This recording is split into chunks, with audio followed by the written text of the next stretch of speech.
Hello நண்பர்களே, தேவன் உங்களை ஆசீர்வதிப்பாராக. எனவே பரிசுத்த ஆவியானவர் அவர் வெளிப்படுத்துகிறார் நம்முடைய ஒவ்வொருவருடைய இருதயத்தை. எனவே ஆவியானவர் அவர் வந்து நம்மை வழிநடத்துவார் சரியான காரியங்களில் நம் இருதயத்தை.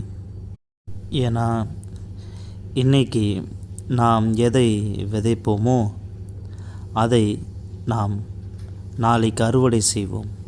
வேறு வழி என்பது இல்லை. இப்படியாய் நாம் இதை கேட்க இயலாது. ஏன்னா இன்றைக்கு அறுவடை செய்து நாளைக்கு விதைப்பதற்காக என்பதல்ல. அப்போது என்னுடைய வாழ்க்கைக்கு என்ன விஷயத்தை இன்றைக்கு நான் விதைக்கிறேன், அதுதான் இங்கே முக்கியமாய் கருதப்படுகிறது. அதை நான் தான் தீர்மானம் எடுக்க வேண்டும். எனவே நான் தீர்மானம் எடுக்கும்போது விதையை விதைப்பதற்காக, தேவனுடைய வார்த்தையோடு இணைந்து விதைப்பதற்காக, எப்போ நான் இன்றைக்கு விதைக்கிறேனோ ஆண்டவருடைய வார்த்தையின்படி, அவருடைய வசனத்தின்படி, நாளைக்கு நான் நல்ல கனிகளை நான் அறுவடை செய்வேன். இது எவ்வளோ அருமையானது! இது அந்தளவுக்கு அற்புதமானது, இது மகிமையானது. இதனால தான் தேவன் அவர் பேசுகிறார், அதுதான் அவர் வெளிப்படுத்துகிறார் இங்கே சாலமோன் மூலமாக நீதிமொழிகள் என்ற புஸ்தகத்தில். அதனால தான் இப்படியாய் சொல்லப்படுகிறது. இங்கே நீதிமொழிகள் 23வது அதிகாரத்தில் 26வது வசனம் அவர் இப்படியாய் சொல்கிறார். இந்த வசனத்தை பாருங்கள். இப்பொழுதே தேவன் என்னிடத்தில் பேசுகிறார், உங்களிடத்தில் பேசுகிறார், நம் அனைவரிடத்தில் பேசுகிறார். நாம் அனைவரும் கேட்பதற்காக காது உள்ளவர்களாய் இருக்கிறோம். இங்கே இப்படியாய் சொல்கிறார், என் மகனே, உன் இருதயத்தை எனக்குத்தா. என் மகனே, உன் இருதயத்தை எனக்குத்தா. உன் கண்கள் என் வழிகளை நோக்குவதாக என்று அவர் சொல்லியிருக்கிறார். எவ்வளோ மகத்துவமானது! வேறு யார் இப்படியாய் அவர் இடத்தில் கேட்டிருக்கக்கூடும்? அவர் கேட்டிருக்கக்கூடிய இந்த வார்த்தையானது சொல்லப்பட்டிருக்கு, உன் இருதயத்தை எனக்குத்தா. எத்தனையோ தடவை எத்தனையோ பேருக்கு நம்முடைய இருதயத்தை அதன்படி நம்ம செஞ்சிருப்போம். ஆனால் இங்கே தேவன் அவருடைய பீடத்தின் மீது நம்முடைய இருதயத்தை வைக்கும்படியாக அவர் நம்மிடத்தில் கேட்கிறார், உன் இருதயத்தை எனக்குத்தா. அருமையானவர்களே, தேவன் உங்கள் இருதயத்தை கேட்கிறார். உங்களுடைய உள்ளம் இதுதான் ஒரு வேராய் இருக்கிறது. எல்லா உலகத்தினுடைய காரியங்களில் எல்லாமே நாம் மனுஷர்களாய் இந்த ஒரு பூமியில் வாழ்கிறோம். இன்னொரு விதத்தில் அந்த நபர் எப்போ திருமணம் செய்ய அவர் தீர்மானிக்கிறாரோ, உள்ளத்தில் ஆசையினால் செய்கிறார், உணர்ச்சியினால் செய்கிறார், உணர்வினால் அவங்க தீர்மானிக்கிறாங்க. கண்களால் பார்த்து இந்த ஒரு தீர்மானத்தை எடுத்துக்கிறாங்க. அவங்க தன்னுடைய காரியங்களில் எதை சாதிக்க வேண்டும் அப்படின்னு சொல்லிட்டு செய்கிறாங்க. ஆனால் நிறைய பேர் ஆண்டவருடைய வார்த்தையின்படியே தீர்மானித்து செய்கிறது கிடையாது. அவங்களுடைய உள்ளத்தினுடைய ஆசையின்படி அவங்க தீர்மானித்து செய்கிறாங்க. இன்றைக்கி நிறைய திருமணங்கள் சரியாக வேலை செய்கிறதில்லை, அதாவது நன்றாய் ஒற்றுமையாக இருப்பதில்லை. ஏன்னா இருதயம் மோசம் போக்கக்கூடியதாக இருக்கிறது. இருதயம் மோசம் போக்கும். இங்கே இந்த வசனத்தை இந்த டெக்ஸ்ட் நான் போடுறேன். ஆண்டவர் தாமே இங்கே சொல்லியிருக்கிறார், இருதயம் கிறுக்குள்ளதும் மகா கேடுள்ளதும். இந்த இருதயம் கேடுள்ளதாக இருக்குது. யார் இதை அறியக்கூடும்? தேவனுக்கு மட்டும்தான் இது தெரியும். எனவே இங்கே நாம் இந்த வசனத்தில் அவர் சொல்லியிருக்கிறது போல, என் மகனே, உன் இருதயத்தை எனக்குத்தா என்ற விதத்தில் அந்த குமாரனுடைய அந்த இருதயம் சொல்ல போனால் அது அந்த மனுஷனுக்கு சொந்தமானது கிடையாது, அது தகப்பனுக்கு சொந்தம். அப்போது அந்த குமாரன் கண்டிப்பாய் தகப்பனுக்கு கொடுக்க வேண்டும் முழுமையாய். அப்போது தேவன் தகப்பனாக இருந்து அவரை வழிநடத்தக்கூடும். அப்போது அந்த நபர் ஆசீர்வதிக்கப்படக்கூடும் இங்கே பூமியில். ஏன்னா கவனிங்க, எப்போ நீங்கள் உங்களுடைய வாழ்க்கையில் எத்தனை சின்ன சின்ன தவறுகள் செய்கிறீங்க, தவறான தீர்மானத்தினால, தவறான ஒரு டிசிஷன் எடுத்ததுனால இன்னும் இருதயத்தின்படி போய்கிட்டே இருக்கீங்க. ஏன்னா இருதயம் மோசம் போய்கிட்டே இருக்குது, அவ்வளோதான். நீங்கள் நினைக்கிறீங்களா இருதயம் நல்லதுன்ட்டு? இல்லை, இது கேடானது. அதுதான் ஆண்டவர் கேட்டார். இயேசு இங்கே சொல்லக்கூடிய இங்கே வார்த்தையின்படி கெத்செமனியில் பார்க்கும்போது இங்கே நாம் புரிந்து கொள்ளலாம். இங்கே இந்த வழியில் இருக்கும்போது கெத்செமனியில் இயேசு தன் இருதயத்தை அவர் ஒப்படைத்தார். எதுக்காக? உங்களை, என்னை, நம் இருதயத்தை எல்லாவற்றையும் காப்பாற்ற இயேசு அவர் தேவனுடைய சரீரபூர்வம் பார்க்கும்போது தேவனுடைய இருதயம் அது அர்ப்பணிக்கப்பட்டது, அது கொடுக்கப்பட்டது. தியாகம் செய்ய மிக கோரமான விதத்தில் நம் ஒவ்வொருவருக்காக. எனக்கு தெரியும் உண்மையாகவே இது மிக முக்கியமானது, பூமியில் ஒரு மனுஷருக்கு கடினமானது. அந்த இருதயத்தை ஆண்டவருக்கு ஆயத்தமாக வைத்திருப்பது. ஏன்னா நம்ம இருதயத்தை மற்ற ஜனங்களுக்கு கொடுக்குறோம். உதாரணத்துக்கு நம்ம மற்ற காரியங்கள் செய்யணும் விரும்புகிறோம், இருதயத்தினுடைய திருப்தியை பூர்த்தியாக்கணும், இருதயத்தினுடைய காரியங்கள் செய்யணும். இந்த இருதயம் வேதனைக்குரியது, இந்த இருதயம் இச்சையை எதிர்பார்க்கக்கூடியது, இந்த இருதயம் வேசியாக இருக்கக்கூடியது. அது பெற்றுக்கொள்ளணும் தான் இருக்குமே தவிர கொடுக்காது. அதனால தான் ஆண்டவர் சொல்கிறார், என் மகனே உன் இருதயத்தை எனக்கு தா. இது அருமையாக இல்லையா? உண்மையை சொல்லுங்கள். இந்த வசனம் படிக்கும்போது எப்படி இருக்குது? எத்தனை தடவை நான் நான் அடுத்தவங்களுக்காக பேசல, இப்போ நான் எனக்காக பேசுகிறேன். எத்தனை தடவை நான் என் இருதயத்தினால் மோசம் போயிருக்கேன். எவ்வளோ அருமையானது பாருங்கள். அதை நான் நினச்சி கூட பார்க்கக்கூடாது. ஏன்னா அதை நான் நினச்சி கூட யோசிக்கக்கூடாது. ஏன்னா கஷ்டப்பட்டேன் உண்மையில். அந்தளவுக்கு என்னுடைய உள்ளம் எதன் மீது அலுவலாக இருந்ததோ கஷ்டப்பட்டேன். ஏன்னா என்னை பார்த்து சிரித்தாங்க. யாருமே என்னை நம்பலை, ஒருத்தரும் என்னை நம்பலை. ஏன்னா நான் என்னுடைய உள்ளத்தை, என் உள்ளத்தின் விருப்பத்தை செய்ய தான் இருந்தது. தேவனுக்கு நன்றி, நான் அதை ஜெயித்தேன்.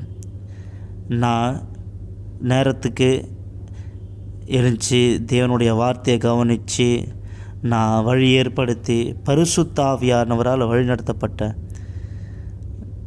ஒரு போல் செய்திருக்கக்கூடாது.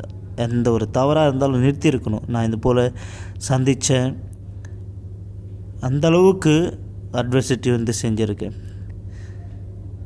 எனவே நான் பயப்படவில்லை, நான் கூச்சப்படவில்லை.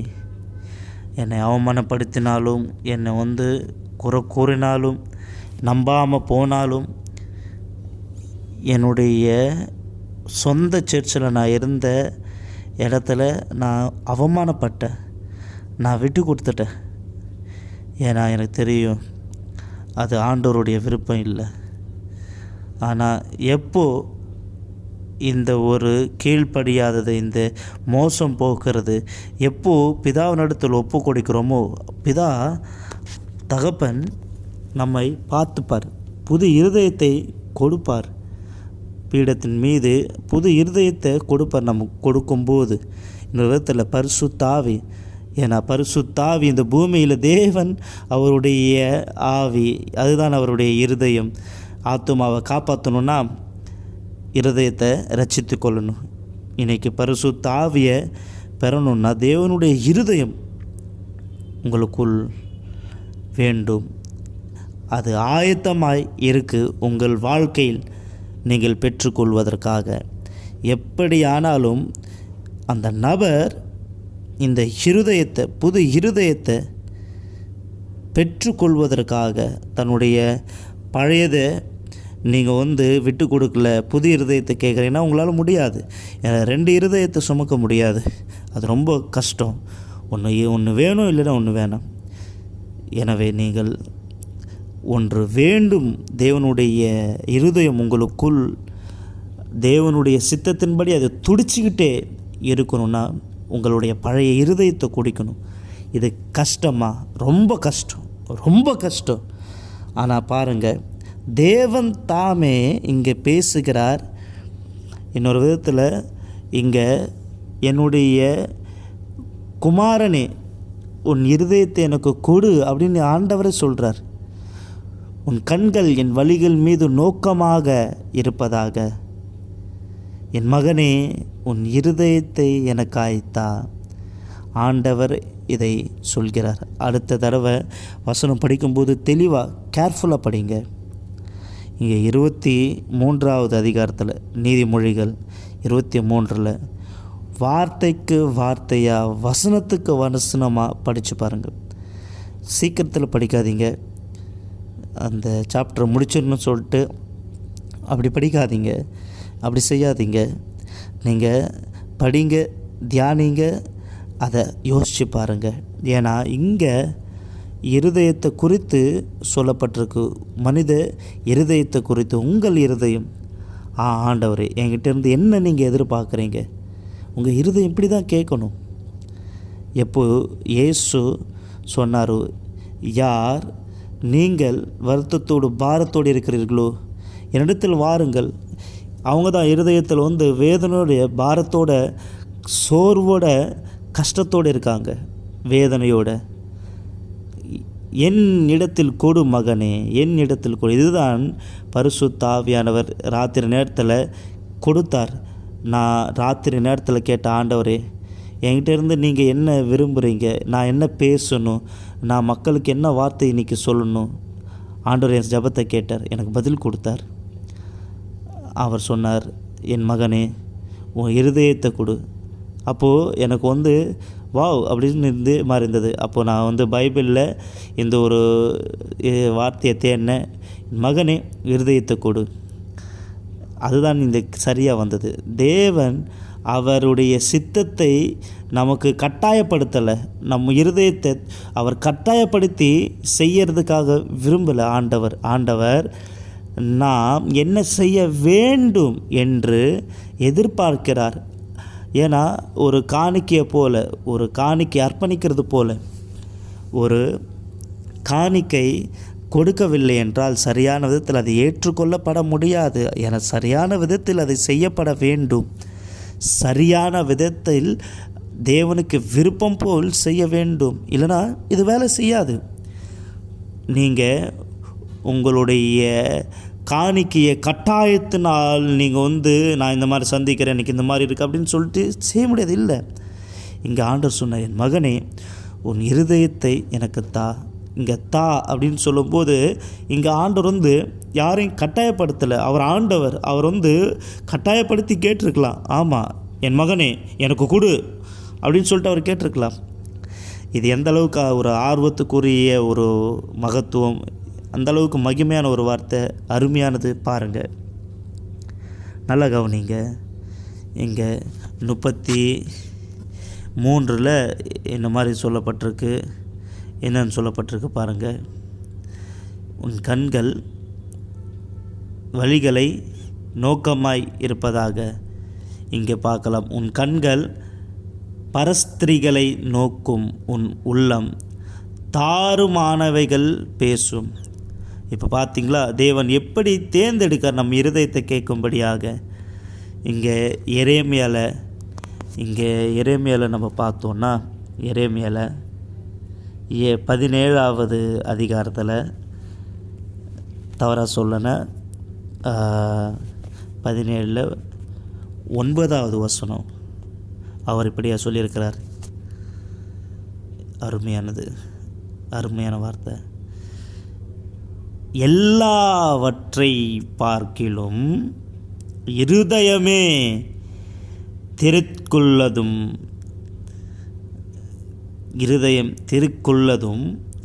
மகா கேடுள்ளதுமாயிருக்கிறது, அதை அறியத்தக்கவன் யார்? நம்முடைய இருதயம் ரொம்ப மோசக்காரன். எனவே தான் எல்லாவற்றிலும் அது மோசம் போக்கும்படி கேடுள்ளதாக இருக்குது. அதை அறியத்தக்கவன் யார்? இது வெறும் யோசிச்சு பாருங்கள், இது ரொம்ப திருக்குள்ளது இருக்குது. அதனால தான் இங்கே சொல்லப்படுது, அதை அறியத்தக்கவன் யார்? எனவே தான் உங்களுக்கும் எனக்கும் இருதயம் இருக்குது. இப்போது எப்படி நாம் இந்த இருதயத்தை கொடுக்க இயலும்? எப்படி இதை செய்ய இயலும்? தொடர்ந்து ஆண்டவருக்கு காணிக்கையாய் செய்ய முடியும். நிச்சயமாக நீங்கள் செய்யலாம். இது உங்கள் இருதயம், உங்கள் தீர்மானம்.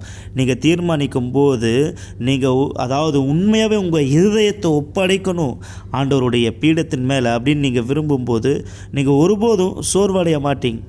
ஏன்னா இருதயம் மிகவும் கேடுள்ளதாக இருக்குது. அவ்வளோதான்.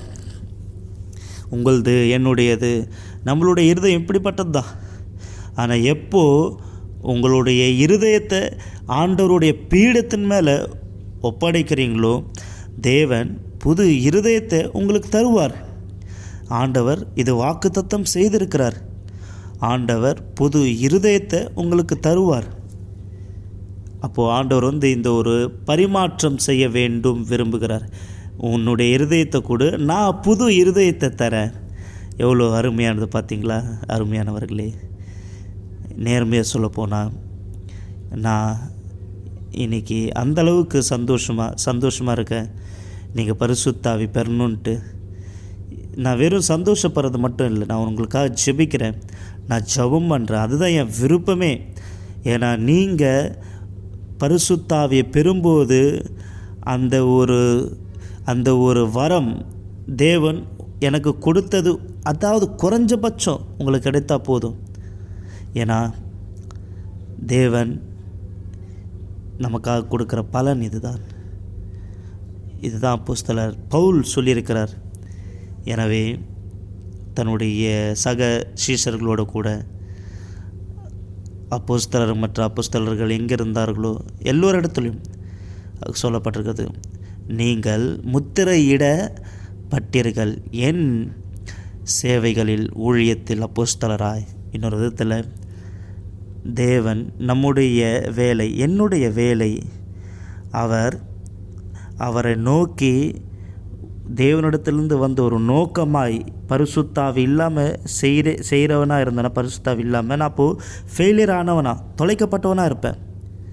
எனவே நான் அதை தெரிந்து கொள்ள வேண்டும். நான் ஃபெயிலியர் ஆகிறதுக்காக கிடையாது. என்னுடைய இருதயம் சுத்தமானது என்பது மட்டுமல்லாமல் தேவன் என்னை சுத்திகரித்தார். தேவன் பரிசுத்த ஆவி உங்களுக்கு தர வேண்டும், அவ்வளோதான். எனவே பரிசுத்த ஆவி தேவன் உங்களுக்கு இந்த ஒரு ஆவியை தருவார். யார் இதை அறியக்கூடும்? ஒரு நிமிஷம் இருங்க.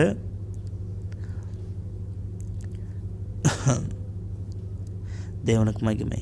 ஒரு நிமிஷம்.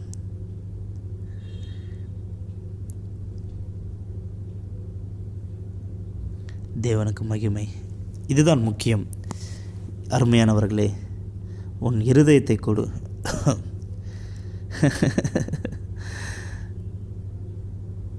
இது ரொம்ப ஃபன்னியாக இருக்கு இல்லைங்களா? ஆமாம்,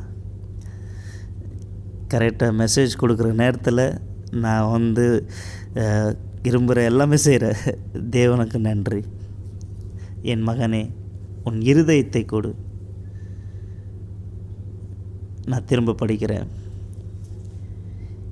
நீதிமொழிகள் 23வது அதிகாரத்தில் 26வது வசனம். இங்கே ஆண்டவர் சொல்லியிருக்கிறார் பாருங்கள்.